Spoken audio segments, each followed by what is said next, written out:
Last time हमने यहाँ पर एक फ्लावर्स के बारे में बेसिक चीजों को डिस्कस किया था, जैसे कि एक फ्लावर्स के कौन कौन से पार्ट्स हैं, फ्लावर्स के कुछ बेसिक यूजेस कौन कौन से, और फ्लावर्स के जो फ्लोरल वर्ड्स थे उनके क्या क्या नाम हो सकते हैं, क्या क्या काम उनके हो सकते हैं।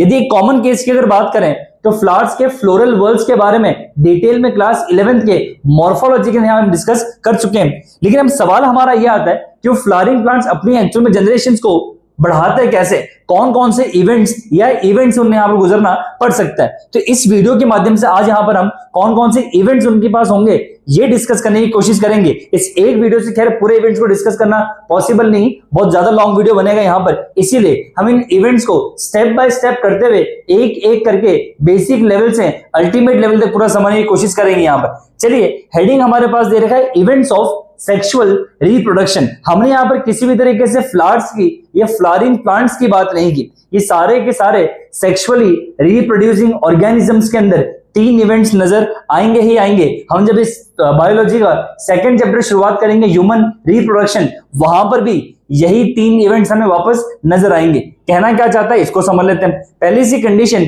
प्री फर्टिलाइजेशन इवेंट, दूसरा फर्टिलाइजेशन या फर्टिलाइजिंग इवेंट, और तीसरा पोस्ट फर्टिलाइजेशन इवेंट।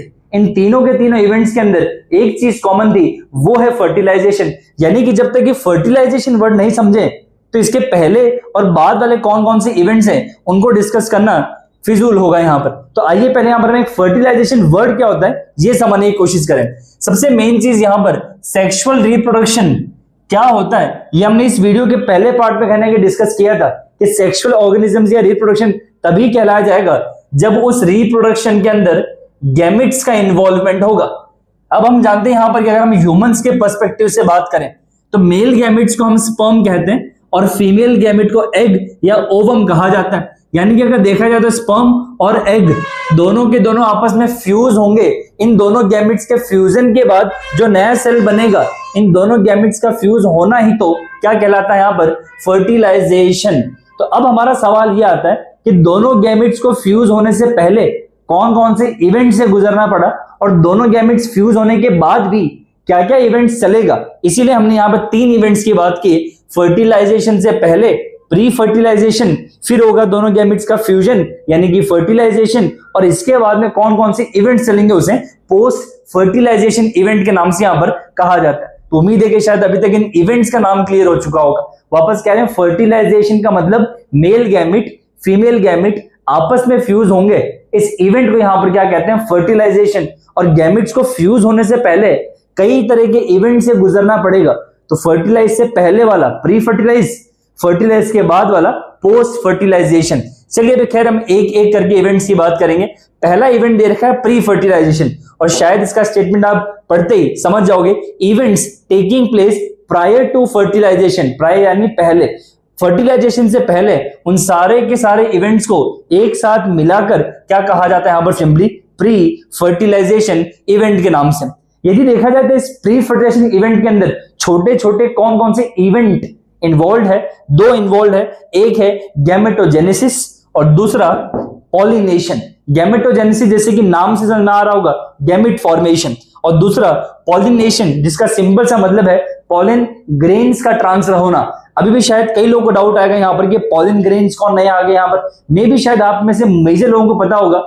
यदि कुछ लोगों को नहीं पता तो डाउट वाली कंडीशंस नहीं, यहाँ पर स्टेमेन, माइक्रोस्पोरेंजियम और पॉलन ग्रेन नाम से एक पूरी डिटेल है यहाँ पर डिस्कस करेंगे। इसीलिए फिलहाल हम एक वर्ड की बात कर रहे हैं, गैमेटोजेनेसिस, यानी कि गैमेट्स का फॉर्मेशन। तो गैमेट्स का फॉर्मेशन होगा तभी तो उनके फ्यूज करने की बातें कर सकते हैं। जब तक गैमेट्स बनेगा ही नहीं तो फ्यूजन का तो सवाल ही नहीं आता। यानी कि गैमेट्स को फ्यूज करने से पहले मेल फीमेल बॉडीज के अंदर गैमेट्स का प्रोडक्शन करना पड़ेगा, और गैमेट्स के फॉर्मेशन के प्रोसेस को क्या कहा जाता है यहाँ पर गैमेटोजेनेसिस। अभी दोनों के अंदर अलग अलग है, पॉलिनेशन बहुत दूर की बात है। अभी हम पहले डिस्कस कर रहे हैं किसको, गैमेटोजेनेसिस को। मेल बॉडीज में अलग है, फीमेल बॉडीज में अलग है। इसीलिए अब गैमेटोजेनेसिस के अंदर पहला हम मेल्स की बात करेंगे।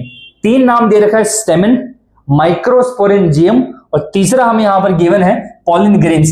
वापस कह रहे हैं अभी हम मेल्स की बात करेंगे, मेल्स का एंड होने के बाद हम गैमेटोजेनेसिस फीमेल्स में डिस्कस करेंगे। दोनों के गैमेट्स की बातें हो जाएगी, उसके बाद हम किसको शुरुआत करेंगे हमारे यहाँ पर पॉलिनेशन के नाम से। चलिए पहला समझते हैं कि मेल में 3 नाम हमें क्या क्या दे रखा है। स्टेमेन कौन है, माइक्रोस्पोरेंजियम कौन है और पोलन ग्रेन कौन है। यदि अगर हो सके तो इस वीडियो को पॉज करके स्टार्टिंग वाले इन पॉइंट्स को लिखने की कोशिश जरूर कीजिएगा, ताकि वहां पर हम क्या कुछ डायग्रामेटिक बेस पर इन सारे के सारे पॉइंट्स को समझने की कोशिश कर सके। यहां पर तो उम्मीद है कि शायद आपने स्क्रीनशॉट लेकर के या फिर पॉज करके इन सारी चीजों को लिख लिया होगा।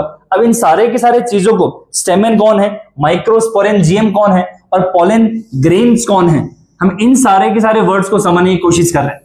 आप में से शायद कई लोगों ने यहां पर स्टेमेन के बारे में पिछले 2-4 सालों से एटलीस्ट सुना होगा। यहां पर जैसे हम जानते हैं कि मेल्स के रिप्रोडक्टिव यूनिट्स को स्टेमेन कहा जाता है।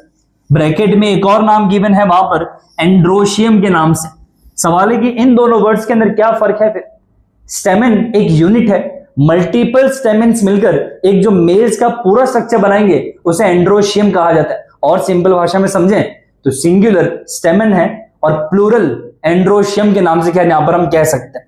अब देखते हैं कि स्टेमेन पहला कौन था। एक फ्लावर के पास में मेल्स का रिप्रोडक्टिव यूनिट कुछ ऐसा ही तो नजर आएगा।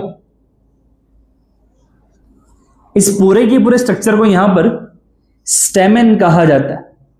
मल्टीपल स्टेमेन्स मिलके यहां पर क्या बनाते हैं, एंड्रोशियम के नाम से। इस स्टेमेन के अंदर भी हमारे पास में 2 पार्ट्स है। एक ये लॉन्ग स्टॉक दिख रहा होगा, सिलिंड्रिकल पोर्शन, इसे यहां पर फिलामेंट कहा जाता है। और ऊपर के इन चेंबर्स को एंथर कहा जाता है।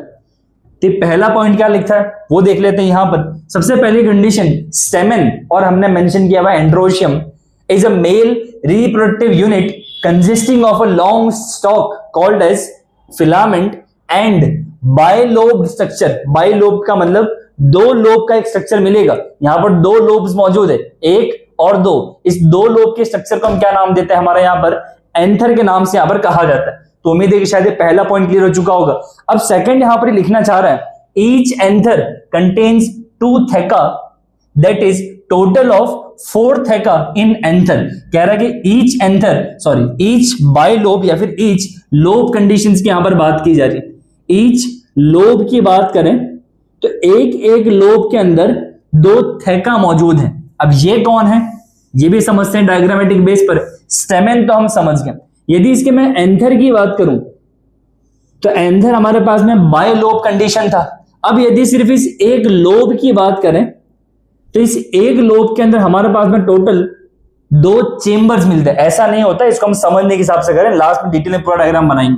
तो इस एक लोब के अंदर 2 चेंबर्स है। इस एक चेंबर को थेका कहा जाता है। तो अगर एक लोब में 2 थेका है, दूसरे लोब के अंदर भी 2 थेका होंगे, यानी कि टोटल हमारे पास इस एक एंथर के अंदर कितने थेकास मिलेंगे, टोटल 4 थेका। तो सेकंड पॉइंट यही तो कहना चाह रहे हैं, each lobe contains 2 थेका that is total of 4 थेका in anther consisting of 4 microsporangia. अब डाउट यहां पर आता है कि थेका कौन था और ये माइक्रोस्पोरेंजिया वर्ड नया कहां से आ गया। चलिए इसको खैर वापस हम डिटेल में डायग्रामेटिक बेस पर ही समझते हैं। ये था हमारे पास में फिलामेंट और ये उसके ऊपर लगे हुए एंथर। यदि इस एंथर को कंप्लीट इसका एक ट्रांसफर सेक्शन लेके देखा जाए तो हमारे पास में क्या कुछ ये ऐसा मौजूद होगा, रफली काफी हद तक ये बटरफ्लाई शेप का हमें यहां पर नजर आता है, कुछ ऐसा मिलेगा।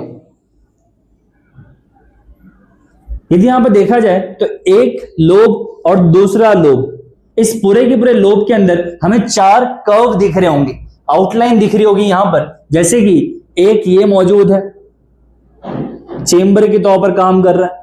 एक यहां मौजूद है, ये भी एक चेंबर के तौर पर काम करेगा। तीसरा यहां मौजूद है, ये भी एक चेंबर के बेस पर काम करेगा। और चौथा यहां मौजूद है। इस आउटलाइन के बेस पर इन सारे के सारे जगह को यहां पर थेका बोला जाता है। यानी कि टोटल हमारे पास कितने थेकास मौजूद है, 4 मौजूद है। फिर डाउट कि ये माइक्रोस्पोरेंजिया कौन है। इस थेका के अंदर आने वाली चीजों को, जैसे ये एक थेका, इस थेका के अंदर एक स्ट्रक्चर, तो ये हुआ हमारा माइक्रोस्पोरेंजिया। वैसे ही सिमिलर केस में सेकंड वाले के पास भी अपना माइक्रोस्पोरेंजिया होगा, तीसरे वाले आउटलाइन के पास भी अपना माइक्रोस्पोरेंजिया, और चौथे वाले के पास भी अपना माइक्रोस्पोरेंजिया। इन शॉर्ट, जितने थेका उतने माइक्रोस्पोरेंजिया। यदि देखा जाए तो एक एंथर के अंदर 2 लोब मौजूद थे, एक लोब के अंदर 2 थेका मौजूद है, हर थेका के अंदर एक माइक्रोस्पोरेंजिया मौजूद है। यानी कि देखा जाए तो एक एंथर के पास 2 लोब के अंदर 4 थेका, 4 थेका के अंदर 4 माइक्रोस्पोरेंजिया। सिंगल को कहते हैं माइक्रोस्पोरेंजियम, बहुत सारे होंगे तो माइक्रोस्पोरेंजिया खैर यहां पर कहा जाता है। तो उम्मीद है कि शायद पहली बार ये सारे के सारे टर्म्स क्लियर होंगे। जब तक ये टर्म्स नहीं क्लियर होंगे आगे की चीजों को पढ़ना कोई खास सेंस नहीं बनेगा। इसलिए एक बार वापस बता दूं यहां पर मैं, एक एंथर, ये जो हमने फिलामेंट ड्रॉ किया हुआ है वो फिलामेंट क्या है, कुछ यहां मौजूद है।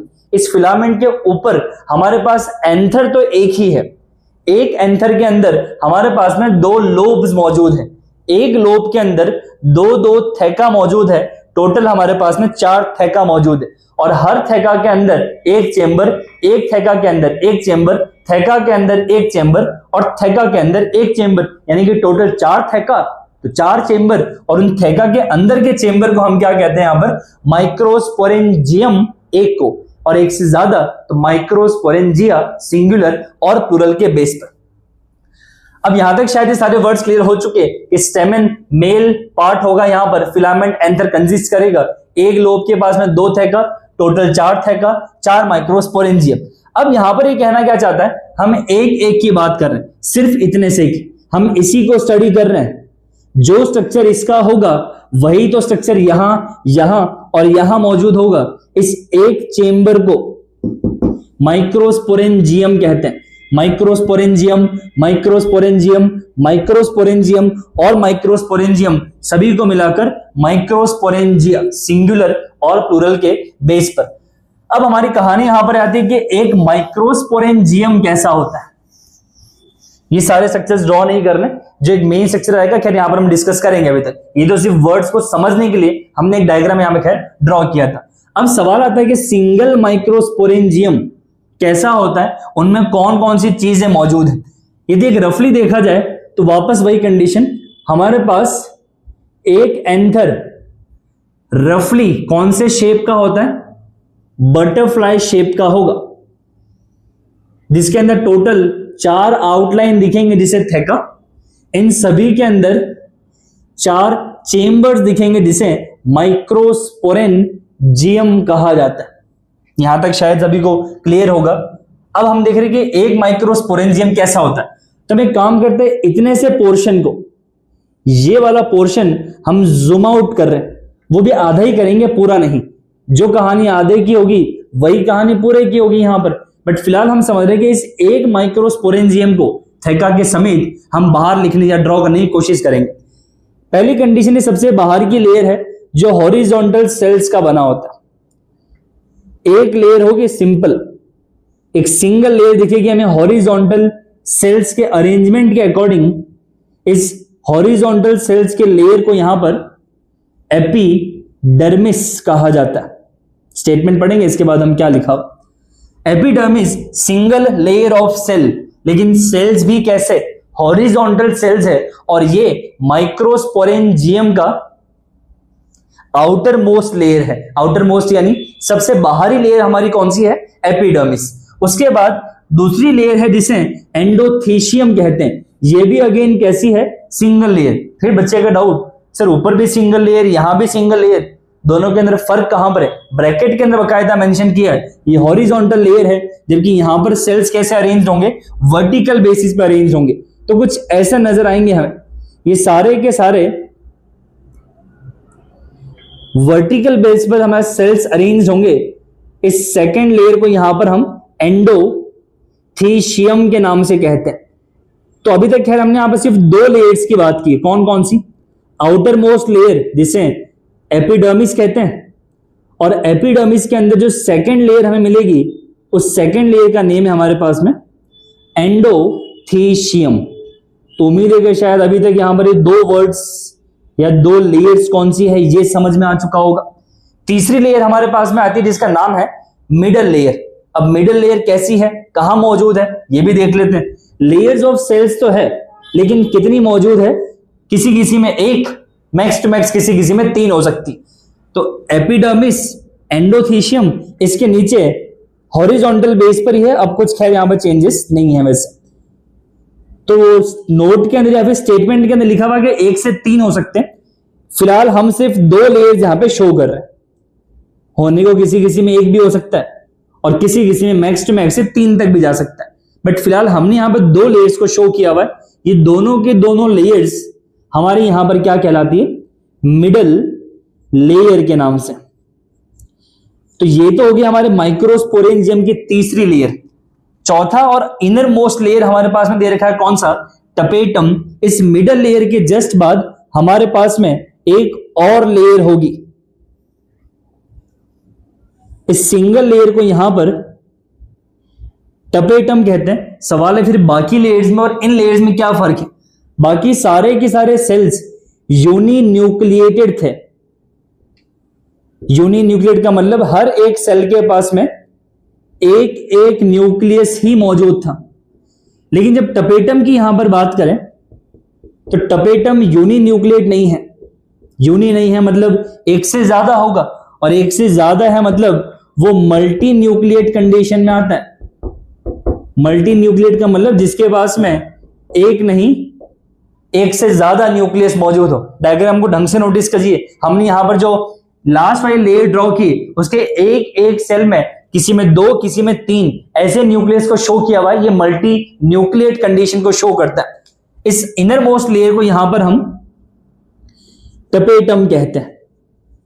सवाल है कि ये इनर मोस्ट है तो इसके अंदर भी शायद कुछ ना कुछ तो टिश्यूज या ग्रुप ऑफ सेल्स मौजूद होंगे। तो टपेटम के इनसाइड हमारे पास में एक टिश्यू मौजूद है। ये सेल्स पूरी की पूरी हर जगह से सेम है।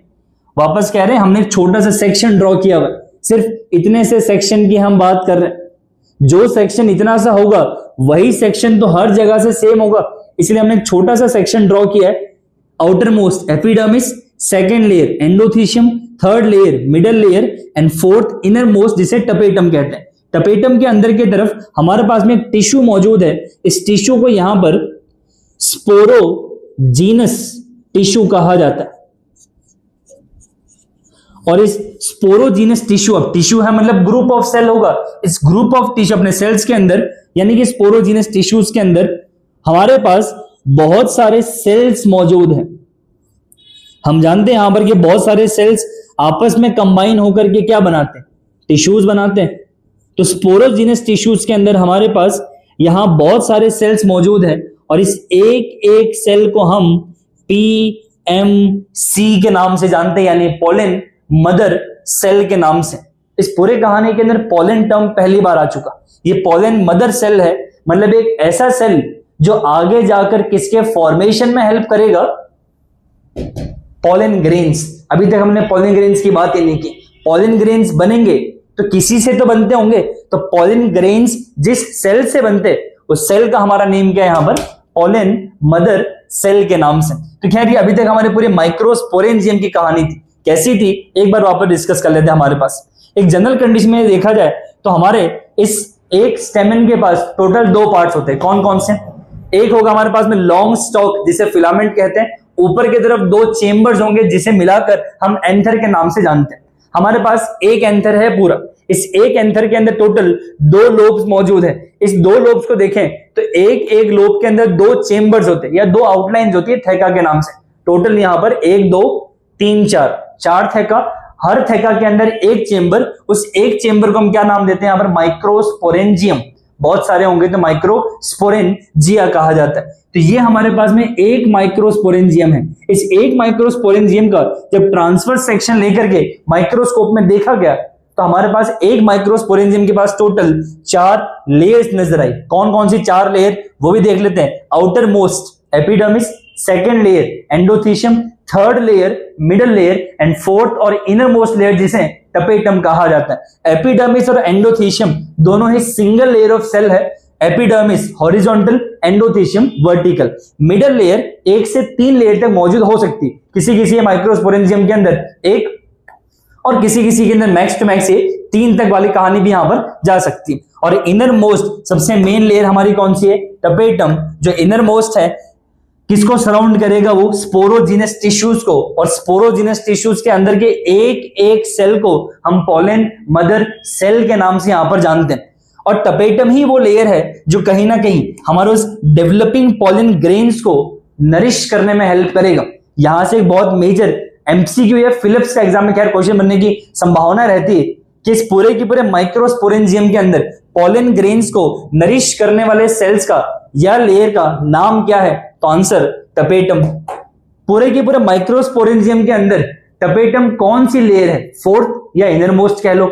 अगला केस यहां पर माइक्रोस्पोरेंजियम के अंदर इनरमोस्ट लेयर का नाम क्या है? तो आंसर होगा टपेटम। मतलब कह सकते हैं इस एक कहानी के बेस पर मल्टीपल तरीके से क्वेश्चन पूछने की संभावना बन सकती है। तो खैर अभी तक हमने यहां पर स्टेमेन क्या है ये समझा, माइक्रोस्पोरेंजियम क्या है ये समझा, पॉलन ग्रेन्स कहां से आएगा ये हम देख चुके हैं, पॉलन मदर सेल। लेकिन ये एक पॉलन मदर सेल आगे जाकर के पॉलन ग्रेन्स कैसे बनाएगा अभी हमें नहीं पता। इसीलिए इस अपने चैप्टर के अगले पार्ट के अंदर हमें इसी पार्ट को कंटिन्यू करते हुए माइक्रोस्पोरोजेनेसिस नाम से एक प्रोसेस शुरुआत करेंगे और वहां डिस्कस करेंगे कि पॉलन मदर सेल अल्टीमेट हमारे पॉलन ग्रेन्स के अंदर कन्वर्ट कैसे होता है। तो तब तक के लिए इस वीडियो पर लाइक, शेयर और कमेंट जरूर कीजिएगा और इस चैनल को सब्सक्राइब, ताकि ये आगे आने वाले सारे के सारे पार्ट्स की नोटिफिकेशन आप तक पहुंच सके। और यदि इन सारे के सारे पार्ट्स में कभी भी कहीं पर भी कोई भी डिफिकल्टी आती है किसी वर्ड के अंदर, तो कमेंट सेक्शन के अंदर मेंशन कीजिए, ताकि उस वर्ड को लेकर के अगले पार्ट के अंदर थोड़ा सा हम और डिटेल में यहाँ पर डिस्कस कर सकेंगे। Thank you.